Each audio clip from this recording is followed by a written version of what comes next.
오늘은 데살로니가전서 5장 19절로 20절 말씀, 본문 말씀 통해 성경을 제쳐놓는 광신자들이라는 제목으로 잠깐 은혜를 나누겠습니다.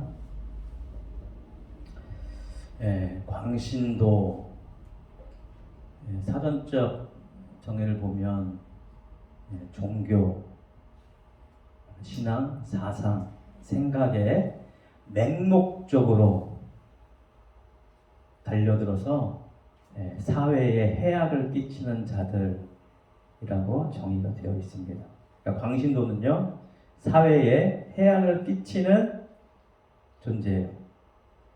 물론 사회가 거대한 우리 통틀어 사회라고 할 수도 있겠지만 공동체를 이루는 가족, 가정, 그것도 사회에 들어가지요. 이 광신도 하면 어찌 보면 가정도 버리고 무언가 자기가 믿고 또 자기가 집착하는 그것에 빠져서 다른 사람들은 아랑곳하지도 않고 오직 그것에 집중하고 집착하고 매달려서 어떤 사회와는 좀 거리를 떨어뜨리거나 아니면 사회에 달려들어서 자기들의 맹목적인 목적을 달성하려고 덤벼드는 것을 볼 수가 있습니다. 지난번에도 잠깐 언급했지만 다미선교회 이장님 목사가 필두가 되어서, 원래 그 사람 주동자는 아니에요. 그러니까 주변에 하나님의 예언을 받은 자들이 또 성령을 방언을 받고 방언을 통변할 때 자꾸 비슷한 예언처럼 들리는 것들이 자꾸 나와서 그것에 집착하다 보니까 이제 그들이 종말이 다가왔다, 뭐 회사도 때려치고 가정도 버리고, 혹은 이제 주님 바로 오실 건데 휴가 되어서 이제 올라갈 건데 집도 팔아서 다 바치고. 근데 희한한 게요, 저희 신학교 때 교수님이 한 번은 그 다미선교회 사무실로 전화를 했대요. 당신들 이제 좀 있으면은 휴가 된다고 하는데 갖고 있는 재산 필요 없지 않느냐, 내 계좌 보낼 테니까 좀 보내달라. 그랬더니 막 욕을 하고서는 전화를 끊어버리더래요. 그러니까 어떻게 보면 맹목적으로 1992년도 10월 아마 27일인가 28일로 저는 기억이 드는데 그때쯤 휴거가 된다. 예수님 다시 오신다. 이제 믿는 자들, 준비된 자들은 공중으로 들려서 주님 부름받아 올라간다. 그래서 다가올 미래를 대비하라 그러면서 막 했어요. 자, 그들 보면 간혹가다 이제 막 텐트 같은 데 들어가가지고 막 집단으로 막 찬송 부르면서 기도하면서 뭐 자기들은 붕에 여는 거죠. 주님 오실 때가 됐으니까 주님 맞을 준비하자. 그러면 뜨겁게 찬송하고 기도하고 부르짖어요. 직장 갈 사람이 직장 안 가고 거길 갑니다. 집에서 빨래해야 될 사람이 빨래 안 하고 거길 갑니다. 공부해야 될 사람이 공부 안 하고 거기를 갑니다. 왜요? 그들의 목적은 뭐예요? 주님 오시니까 주님 맞을 준비해야 된다는 목적이에요. 그러나 이것은 맹목적입니다. 예수님은 결코 그렇게 말씀하지 않았어요. 예수님은 언제 오실지, 종말이 언제일지 아시겠습니까? 모르시겠습니까? 성경에 보면 아버지만 아시고 나도 모른다 그랬어요. 그런데요, 예수님도 하나님이에요. 하나님이 아는 것을 모르는 것이 없습니다. 전부 다 알고 계세요. 여기에 주안점이 있습니다. 이장님 목사는 예수님도 하나님이기 때문에 모든 걸 다 안다. 그러므로 예수님의 영 성령이 방언을 통해서 예언하여 주시고 알려주시고 그 시기와 때를 알려주셨다. 그러면서 1992년도 10월 며칠을 찍고 예수님 오신다 그랬단 말이에요. 근데 여러분, 예수님이 하나님의 모든 알고 계셔서 설령 종말의 때를 정확히 알고 계시다고 쳐요. 그러면 그 예수님이 그럼에도 불구하고 오직 아버지만 아신다고 하신 이유가 뭐겠습니까? 아니 못 봐보신 거잖아요. 알고 계신데도 나도 모르는 거 아버지만 아신다고 하신 이유는 그날과 그때와 그 시는 중요하다 중요하지 않다? 중요하지 않다. 오히려 지금이 종말 때라는 거예요. 지금이 주님 오실 때라는 거예요. 그러니까 이 말은 언제 정확하게 몇 날 몇 시 이거는 모르지만 오히려 지금이 주님 오실 때인 것처럼 항상 주님 오실 때를 준비하라. 그러니까 다가올 미래를 대비하는 것은요, 지금 항상 해야 되는 거예요. 오늘 이 순간 계속 해야 되는 거예요. 그러면 자, 내일 월요일 날 주님이 오신다는 것을 알았어요. 예수님을 통해서 알았어요. 물론 알려주지도 않겠지만 가정하는 겁니다. 알았어요.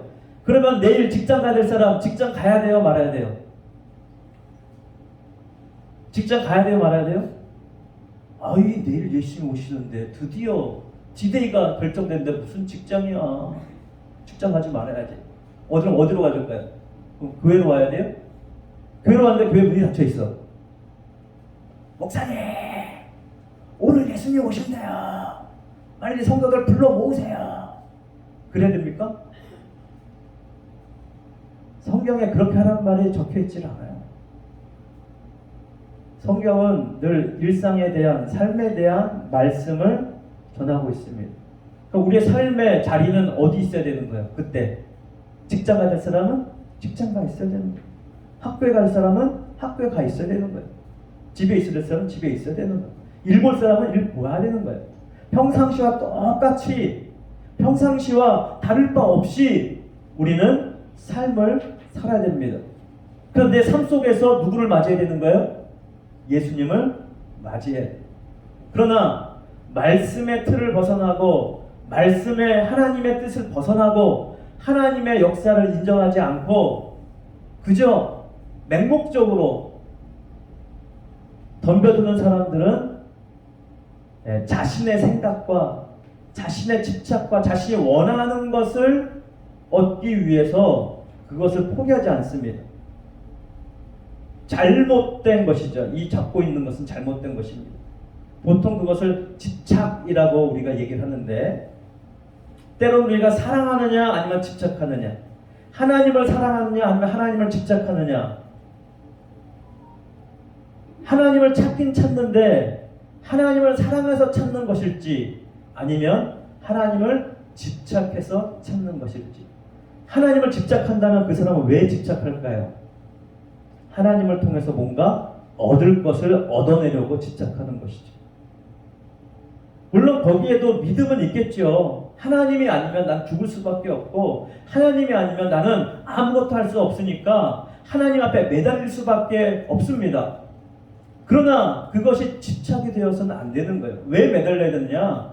하나님이 나의 생명이시고 하나님께서 나와 함께 하시고 하나님의 말씀이 나를 통해서 이루어져야 되기 때문에 우리가 그 하나님을 믿고 하나님을 바라보고 하나님께 나아가는 것입니다.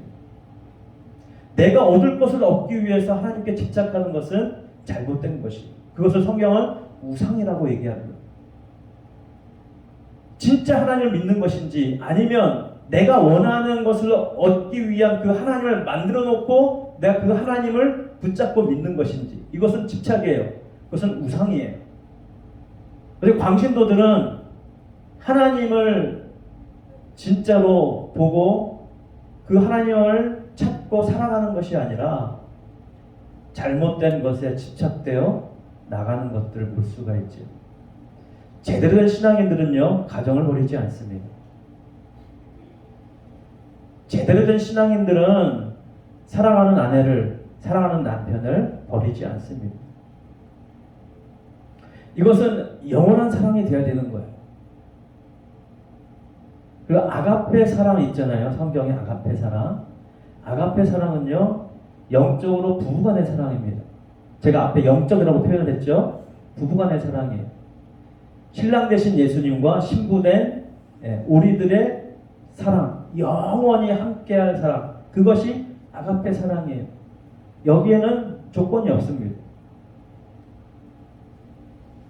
가끔가다 여러분의 사랑하는 사람들이 그렇게 질문할 거예요. 여보, 나를 왜 사랑해? 예. 나를 왜 사랑해? 라고 물으면 물론 사랑하는 이유가 있을 수 있겠지요. 그러나 정말 진짜 사랑은요, 이유 없어요. 그냥 사랑하는 거예요. 할렐루야. 아멘이 없네요.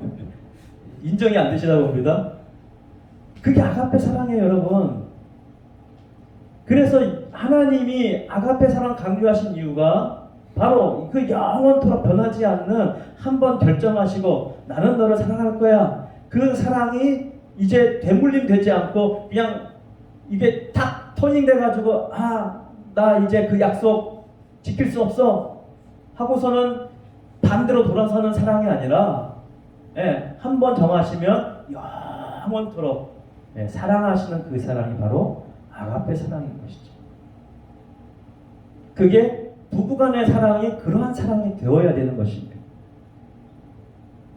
그 고린도서 13장에도 바로 그 사랑이 바로 그 부부간의 사랑을 가리키는 것이고 그것은 바로 아가페적인 사랑, 영적인 부부간의 사랑인 것이에요. 성도 간에도 우리 형제 자매 간에도 바로 그런 사랑이 우리 가운데 필요한 것이죠. 자, 광신도들이 하나님을 제대로 알지 못하고 잘못된 왜곡된 지식으로 집착하게 되는 이유는 성경을 제대로 보지 않기 때문입니다. 때로는 성경을 제쳐놓고 하나님의 예언, 성령의 예언, 그것을 더 우위에 둘 때예요.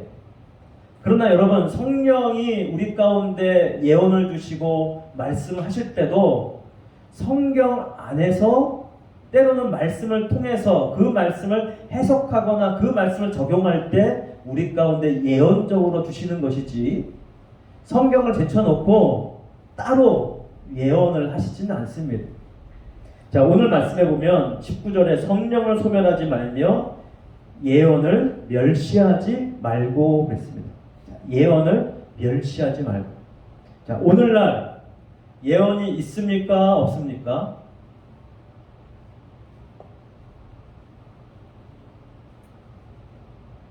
오늘날 예언이 있을까요? 없을까요?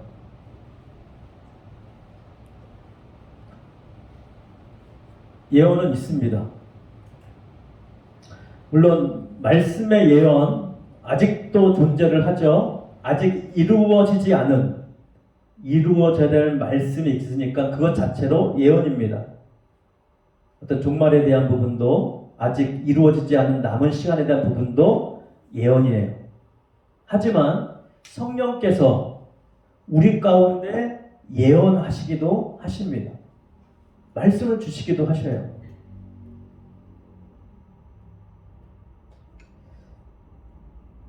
저도 오래전에 한 치과 다니는 간호사가 있었는데 그 간호 선생님의 어머니가 경희대 병원에 지금 입원해 계신다는 거예요. 그래서 목사님, 이 자매도 방황하고 그 가족들도 지금 예수를 믿지 않은데 가서 기도해 주시면 고맙겠습니다 하고 부탁이 왔어요. 그래서 알지도 못하는 사람인데 부탁을 받고 가겠다고 약속 시간을 잡아놨습니다. 잡아놓고는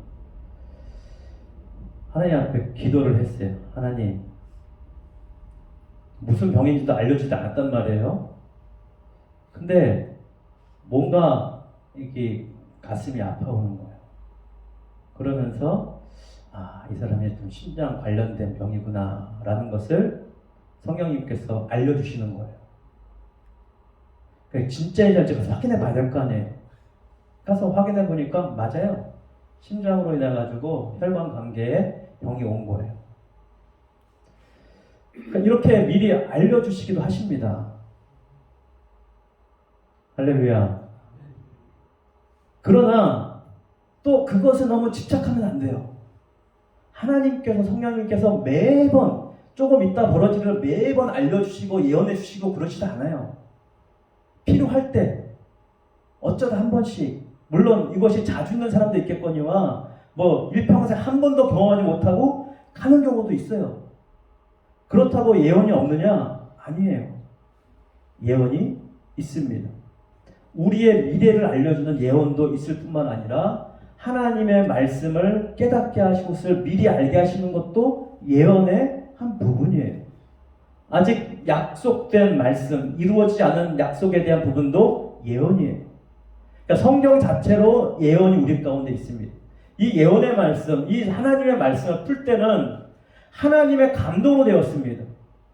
그러므로 이 말씀이 풀어질 때도 하나님의 감동, 성령으로 이 말씀이 풀어져야 됩니다. 그러니까 성령은 이 말씀 자체를 증거하시는, 증언하시는 그 증거 자체예요. 그러므로 성경은 성경으로 풀고 하나님의 성령으로 풀어야 됩니다. 요즘 넷플릭스에 많이 뜨는 한 프로그램이 있습니다. 뭐냐면 나는 신이다 라는 프로그램 제목이에요. 거기에 JMS 정명석에 관한 것, 그 다음에 전에 아가동산 집단 자살 사건, 그리고 또 한 군데 더 있는데 제가 갑자기 생각이 안 나네요. 그것에 관한 것을 다루는 내용인데, 사회적 이슈가 돼가지고 TV에서도 뭐 이제 라디오나 TV에서도 그것과 관련해서 전문가들 불러놓고 같이 이제 토킹하고 얘기하는 것을 제가 보았습니다. 사회적으로 큰 이슈가 되고 있어요. 자, 정명석이 국민학교 졸업입니다. 요즘은 초등학교죠. 초등학교 졸업이에요. 농부예요. 그 딸도 아주 웃어요.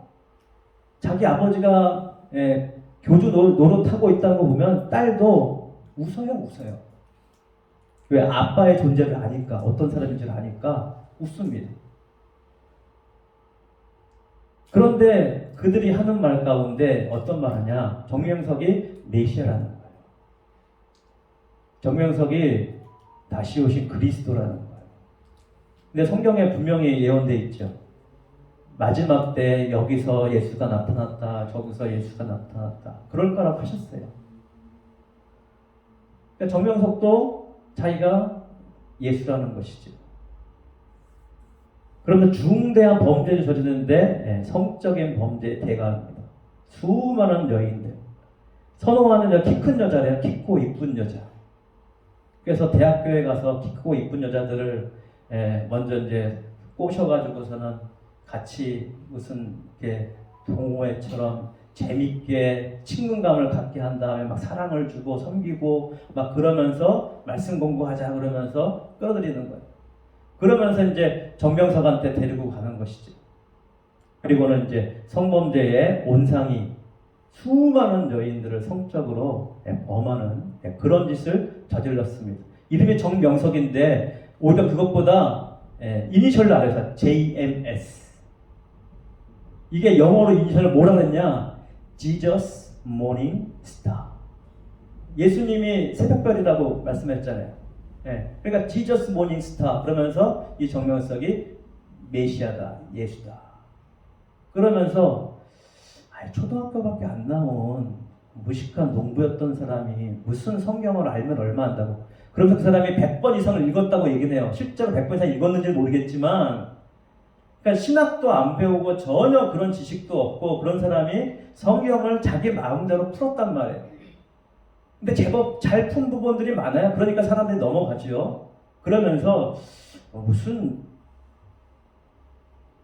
예수님이 국민학교 초등학교밖에 졸업을 안 해. 사람들이 그러면은 뭐라고 말하는 줄 아세요? 예수님이 어디 태어나셨느냐? 저기 말구에 태어나지 않았느냐? 말구는 어떤 곳입니까? 궁전이 아니잖아요. 보잘것없고 쫄한 그런 모습으로 예수님 오셨듯이 이 정명석 이분도 그렇게 초라한 모습으로 오셨다. 농부의 모습으로, 초라한 모습으로. 그러면서 사람들을 올가매는데 여기에 뭐 대학 교수도 넘어가고 무슨 예, 박사도 넘어가고 다 넘어가는 거예요. 그러면서 이제 그 아나운서랑 그 전문가랑 얘기하면서 도대체 왜 넘어가는 겁니까? 이 사이비한테 왜 넘어갑니까? 그러니까 한 분은 이래요. 요즘에 그 인지 심리학자 유명한 김병일 교수님이 외로워서 그럽니다. 외로워서 넘어간다는 거예요. 그 가면은 너무 잘해준다는 거예요. 사랑으로 그냥 막 부어 삼듯이 너무 잘해준다는 거예요. 그러니까 외로웠었는데 그들이 너무 잘해주니까 그게 홀딱 넘어가고 또 말씀 배우다 그러면서 잘못된 말씀을 배우면서 어떤 광신도적인 그런 상태로 그들이 들어간다는 것이지. 근데 저는 어떤 그런 광신도뿐만 아니라 넓은 의미에서 우리도 하나님의 뜻을, 하나님의 말씀을 제대로 성령을 통해서 깨닫는 것이 아니라 나의 생각과 나의 집착과 나의 고집으로 이 말씀의 뜻을 하나님과 성령과 함께 푸는 것이 아니고 내가 듣기 원하는, 내가 보기 원하는, 내가 얻기 원하는 그것을 얻어내고 그것을 보려고 이 말씀을 읽고 이 말씀을 듣고 그 말씀 속에서 와, 내가 은혜 받았다. 알고 보니까 내가 원하는 말씀을 하는 거예요. 내가 좋아하는 말씀을 하는 거예요. 그러면 은혜 받았다. 감동받았다. 얘기하는데 내가 뭔가 싫은 말씀, 내가 하기 싫고 귀찮고 그런 말씀이 하나님의 말씀 다가오면 그것은 어떻게 합니까? 이건 하나님 말씀 아니야. 이거는 은혜가 안 되네 하면서 그 말씀을 밀쳐놓고 그 말씀을 무시한다면 어떤 결과가 벌어질까요? 어떤 결과가 벌어지지 아십니까? 자, 19절 말씀 같이 읽습니다. 시작. 성령을 소멸하지 말며. 성령이 소멸됩니다. 여러분, 성령이 소멸되십니까? 성령이 없어지십니까? 아니잖아요. 하나님이십니다. 소멸되지 않습니다. 항상 계신 분입니다. 근데 왜 사도 바울은 성령을 소멸하지 말며 이렇게 표현했을까요? 그것은요, 성령의 역사가 소멸되는 것이죠. 왜요? 하나님의 뜻과 성령의 뜻과 그리스도의 뜻을 그 마음을 알고 그 마음과 하나 되어서 일치되어서 함께 동행하는 것이 아니라 하나님 그거는 제 마음의 은혜가 안 되네요. 제가 원하는 게 아니네요. 하고 밀쳐놓고 내가 원하는 것, 내가 듣기 좋은 것, 내가 보고 싶은 것 그것만을 골라서 취하려고 하다 보니까는 하나님의 성령이 내 안에서 역사할 수가 없는 거예요. 다 내려놓고 내가 원하는 것, 내가 좋아하는 것, 내가 하고 싶은 것 다 내려놓고 하나님이 원하시는 것, 하나님 내가 좋아하는 건 이건데 이게 하나님의 뜻일까요? 하나님의 뜻입니까? 아니라면 이거 내려놓겠습니다. 하고 하나님의 뜻을 묻고 하나님이 원하시는 것, 하나님이 좋아하시는 것 그것이 내게 가장 복된 것일 줄 믿습니다. 할렐루야. 나는 마음에 들지 않아도 나는 그것이 힘들고 불가능해 보이고 그것이 싫어도 하나님의 뜻이라면 하나님의 마음이라면 내 마음을 그 마음에 일치시키겠습니다. 그 마음을 내 마음에 담겠습니다. 내 마음에 꼭 새기겠습니다. 하는 마음으로 하나님의 말씀을 받을 때 그 말씀을 통해 성령이 나를 깨닫게 하시고 성령이 내 안에 역사하시고 성령이 계속해서 나를 통해 일하실 뿐만 아니라 성령이 흘러가는 것이죠. 그런데 그것을 이제는 버리고 내가 원하는 것, 내가 좋아하는 것, 내가 보고 싶은 것, 내가 듣고 싶은 것 그것에 집착할 때 성령은 우리 안에서 역사하지 않습니다. 여러분 성령이 강권할 때는요 극히 드물어요. 1%도 안 돼요. 하나님과 성령님은요 거의 강권하지 않습니다. 말씀하시고 기다리십니다. 언제까지요? 내가 그 말씀을 듣고 순종할 때까지. 그 말씀을 나의 말씀으로 받을 때까지. 그 말씀을 하나님이 주신 내게 주신 생명의 말씀이요 약속의 말씀을 받을 때까지 하나님은 기다리십니다. 내가 말씀을 받을 준비가 안 돼 있다면 성령은 내 안에서 소멸되십니다. 역사하지 않습니다. 더 이상 말씀하지 않습니다. 아니 말씀해도 내가 안 듣는 거야. 들리지 않아요. 역사할 수가 없어요. 박수는 마주쳐야 소리가 납니다. 하나님의 뜻에 내가 합해서 같이 순종하기 시작할 때 거기서 박수 소리가 나는 거예요. 그때 성령의 역사가, 하나님의 역사가 일어나는 거예요. 이것이 참된 신앙의 모습인 것입니다. 이 모습은 교회 왔을 때만 주어지는 것이 아니라 날마다의 나의 삶 가운데서 그것이 이루어지고 그것이 세워지고, 그것을 통해서 하나님과 함께 할 때 하나님의 아가페의 사랑이, 성령의 충만한 기름 부으심이 우리 가운데 넘치게 되는 것입니다. 그러니까 성령의 기름 부으심은요, 내가 하나님의 말씀을 순종할 준비가 됐을 때 성령의 기름 부으심이 넘치는 거예요. 그게 준비가 안 되면 기름 부으심이 넘쳐도 이게 부어도 내가 받을 수가 없습니다. 다 다른 데 떨어지는 거예요. 내 안에 부어지지를 않아요. 그러니까 부으려면 어떻게 되니까 활짝 열고 내 생각, 내가 보고 싶은 거, 내가 듣고 싶은 거 이거 다 내려놓고 하나님이 무슨 말씀을 하시는지 그 하나님께 진짜 집중하기 시작할 때 하나님의 역사가 거기서부터 출발이 되고 시작이 되는 것입니다. 그때 잔잔하지만 강하고 분명하게 하나님께서 우리 가운데 역사해 주실 것입니다. 그래서 범사에 헤아려 좋은 것을 취하고 하나님의 말씀을 헤아리면서 하나님의 뜻을 헤아리면서 하나님이 좋아하시는 것, 그것이 내게 복된 것이므로 그것을 취하고 그것을 선택하고 그것을 행하고 악은 어떤 모양이라도 버리라. 평강의 하나님께서 친히 우리와 함께해 주실 줄로 믿습니다. 주어진 시간 매 순간순간마다 하나님과 함께해서 하나님이 동행하시고 하나님이 여러분에게 복을 주시고 하나님이 여러분의 방패가 되어주시고 하나님이 여러분을 우뚝 세워주시는 놀라운 축복의 삶이 여러분에게 날마다 있어지기를 주의 이름으로 축원드립니다. 할렐루야. 기도하겠습니다.